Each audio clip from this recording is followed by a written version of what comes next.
আবারও নৌমহড়ায় নামছে ইরান ও Russia. Caspian সাগরে শুরু হচ্ছে এই আয়োজন, চলবে টানা ৩ দিন। এরই মধ্যে কাস্পিয়ান সাগরে পৌঁছেছে রুশ নৌবহর। Combined rescue and maritime security exercise ২০২৫ নামে এই মহড়ার আয়োজন করেছে ইরানের নৌবাহিনী। উদ্দেশ্য কাস্পিয়ান সাগরের সুরক্ষা ও নিরাপত্তা নিশ্চিত করা। ইরানের নৌবাহিনীর পাশাপাশি দেশটির রেভলিউশনারি গার্ডের সদস্যরাও এতে অংশ নেবেন। পর্যবেক্ষক হিসেবে উপস্থিত থাকতে পারে আরও বেশ কয়েকটি দেশ। সোমবার থেকে শুরু হওয়া এই মহড়ার আগেই ইরানের সর্বোচ্চ নেতা আয়াতুল্লাহ খামেনির এক উপদেষ্টা সাক্ষাৎ করেছেন রাশিয়ার প্রেসিডেন্টের সাথে। মধ্যপ্রাচ্যে চলমান উত্তেজনা এবং তেহরানের পরমাণু কর্মসূচি নিয়েও আলোচনা হয়েছে বলে জানা যাচ্ছে।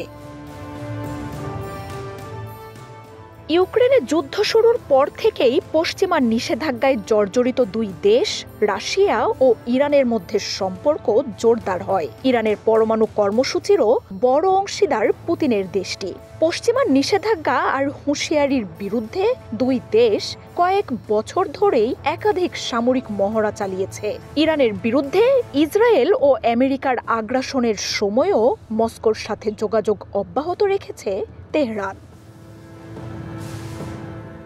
মার্জিয়া উপমা, ওয়ান নিউজ।